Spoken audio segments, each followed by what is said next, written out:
Thế giới hôm nay xin chào các bạn. Bạn có tin vào luật nhân quả không? Bất kỳ hành động không tốt nào của chúng ta cũng sẽ có thể nhận về kết cục xấu cho bản thân mình. Nếu tin hãy comment xuống phần bình luận, mình tin nhé. Nhiều người gọi đó là nghiệp quật đó các bạn. Như chàng trai đi xe đạp này, tự dưng nhổ nước bọt vào xe ô tô đang đậu. Cái kết anh ta phải hứng cả xô nước vào mặt. Còn rất nhiều trường hợp nghiệp quật không trật phát nào được camera quay lại được. Hôm nay hãy cùng mình khám phá video camera vô tình quay lại 26 lần nghiệp quật bá đạo nhất nhé.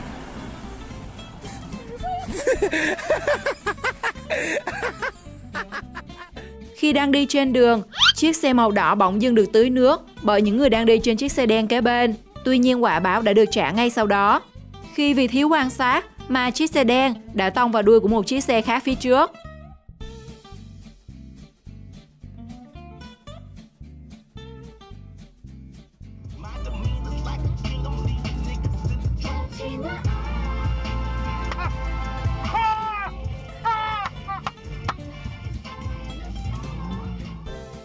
Một bà cụ đã nhận cái kết đánh khi cố gắng phun nước bọt vào mặt một chú lạc đà.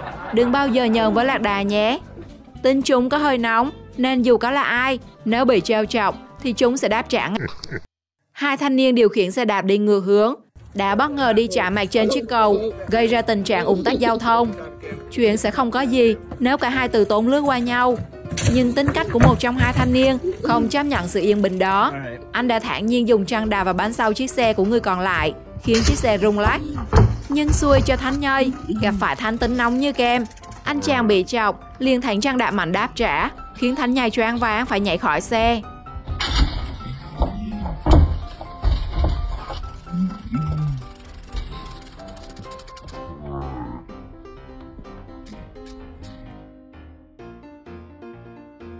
Trận đấu giữa hai võ sĩ Joey Harding và Johan Sega từ một fan gây sốt mạng xã hội. Joey Harding là một thanh niên thích tấu hề, nhưng ba mẹ lại bắt đi đánh võ.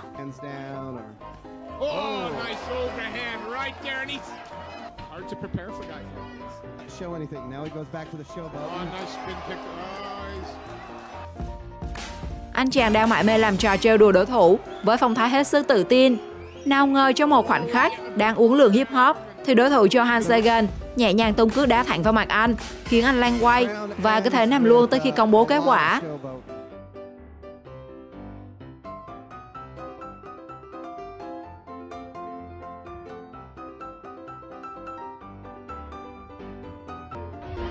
Một cô gái tham gia hội thao nghĩ mình ngầu khi vô tư hất khay nước trên tay người đội đầu lên vật đang đi ngang qua. Và lập tức cô nàng nhận được cú tạt nước bất ngờ của một người phụ nữ có vẻ bất bình với hành động kém duyên vừa rồi của cô gái. Có lẽ sau chuyện này, cô nàng sẽ có định nghĩa rõ hơn thế nào là ngầu.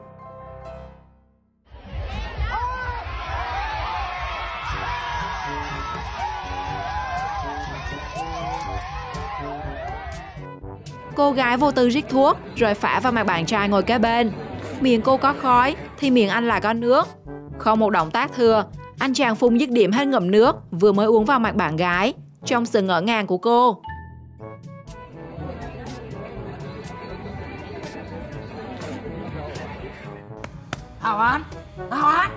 Đây là bài học cho những người hay ngứa tay ngứa chân mà tác động vật lý bừa bãi.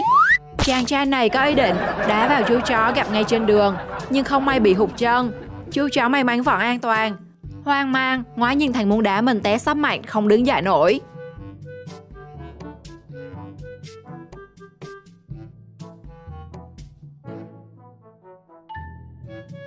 Thật là dại dột khi ném tuyết vào các lính cứu hỏa. Các chàng trai non nớt này đã quên là họ có hãng vòi chữa cháy với sức phun nước cực đại rồi sao?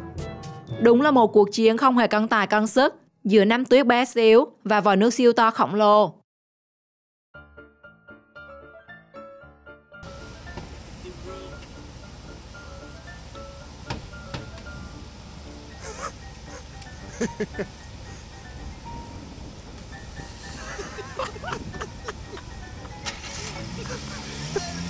Yeah!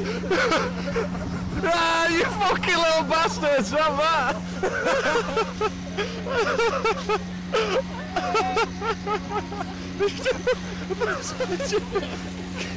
Yeah, go on, lad!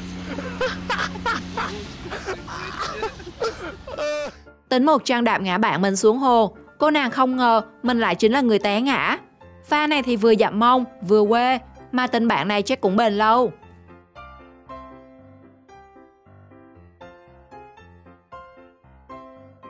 Muốn chơi kham người khác, đôi khi phải biết lượng sức mình. Nếu không, đôi khi phải nhận kết cục bi thương. Điển hình như cô gái có ý định trêu chọc người bạn đang ngủ gục trong lớp của mình. Hất tay bạn, nhưng bạn chưa đặt mặt xuống bàn, thì cô nàng đã bật ngửa xuống đất.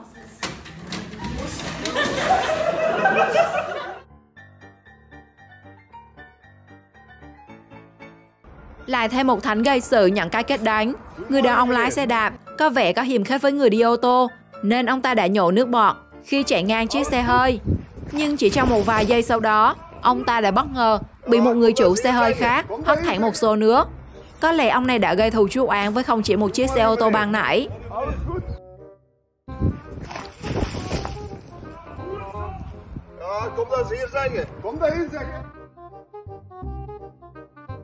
Trò chơi úp mặt vào bánh kem với nhiều người là một thú vui không thể từ bỏ, dù cho người bị úp không được vui cho lắm. Một cậu nhóc đã trả giá cho niềm vui của mình khi cậu vừa đẩy đầu bạn vào chiếc bánh thì bỗng dưng mất đà, khiến cậu bé té bật ngửa về sau trong sự bàng hoàng rưng rưng nước mắt.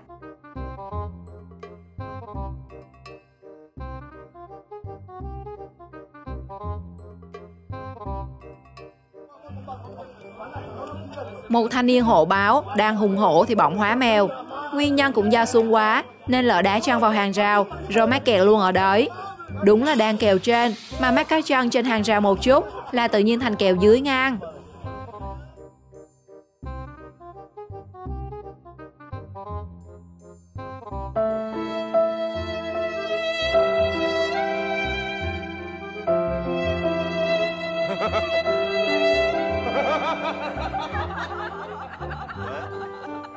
Đi bộ qua đường thì nên tập trung nhìn đường, chứ đừng như người đàn ông này, sự chú ý của anh ta lỡ va phải vào ánh mắt của tài xế ô tô và ở luôn trong đấy, khiến anh bước đi nhưng chẳng để ý xung quanh, và rồi một phát đầu điếng nhận ra cây cột điện đằng trước mặt chắc chắn người ngồi trong ô tô không ai khác là một cô gái xinh đẹp, sexy.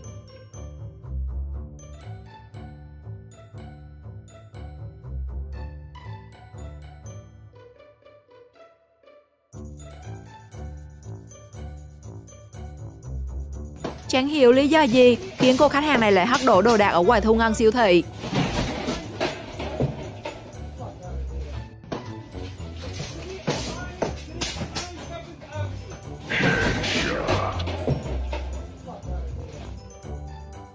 Lại thêm một trò chơi khăm bạn bè, nhưng người nhận cái kết đánh lại là bạn thân.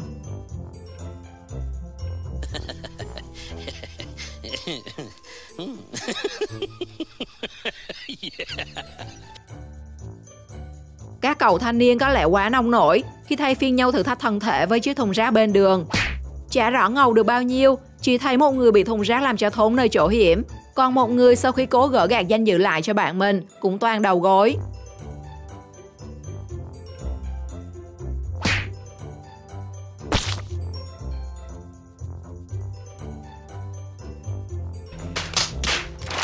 Cô gái trong video cứ nghĩ chỉ có mình mới biết chơi trò phun nước này thôi. Nào ngờ gặp phải cao thủ phun mưa, khiến cô có một pha rửa mặt bằng bia với pha nước.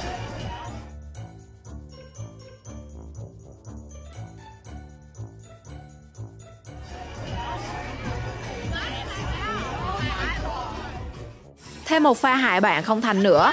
Chàng trai dù đã cố gắng đẩy bạn mình xuống hồ, nhưng vì không lượng sức mình nên đã bị cô nàng vật hẳn xuống hồ và nếm mùi lễ độ. Nope.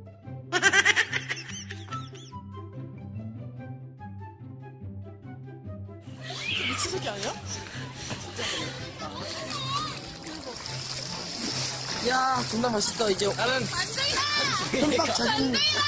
흠뻑 젖은 배가 보여.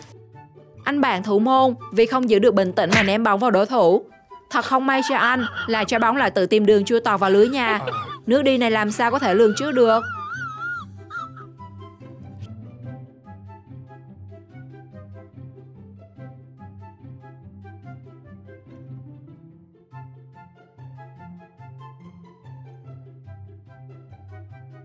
Người tài xế chắc hẳn vô cùng hối hận khi cố treo chú mèo bên kia tấm kính.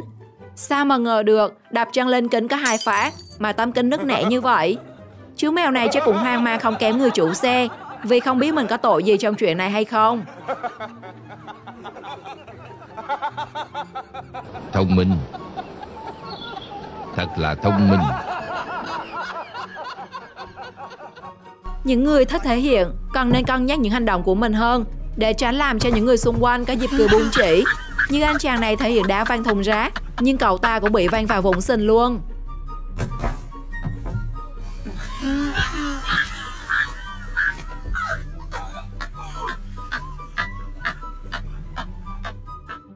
Tại lối ra đường cao tốc, một chiếc ô tô từ hướng bên kia bỗng nhiên chen vào dòng xe đang di chuyển. Nhưng cái kết nhận được là sự ấp sò của cảnh sát giao thông đã âm thầm quan sát ở phía trước. Chắc tài xế chiếc xe ấy sốc lắm.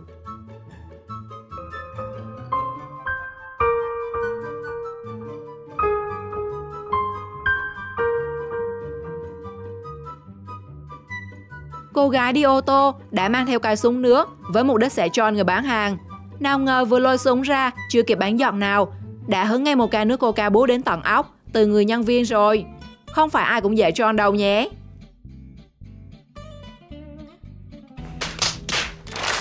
Đứng trước một phiên tòa, cô gái trẻ đã có thái độ rất thiếu tôn trọng thẩm phán.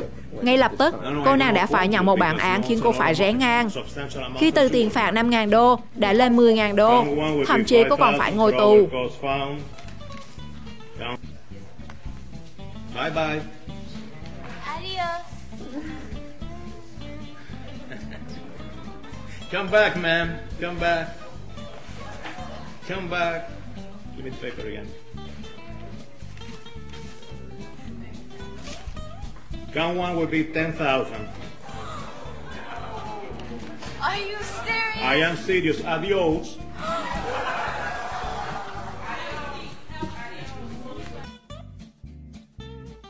Come back again. Come back again. Bring him back again. Actually, I Did you say that? Yes, sir. I did. Oh, you did say that? I'm not I find you in gonna- direct criminal contempt. 30 days in the county jail. Màn nghiệp quật nào do camera ghi lại khiến bạn ấn tượng nhất? Hãy cùng chia sẻ với mọi người xuống phần bình luận bên dưới. Và đừng quên like và subscribe kênh để khám phá nhiều điều thú vị khác. Thế giới hôm nay chào tạm biệt và hẹn gặp lại.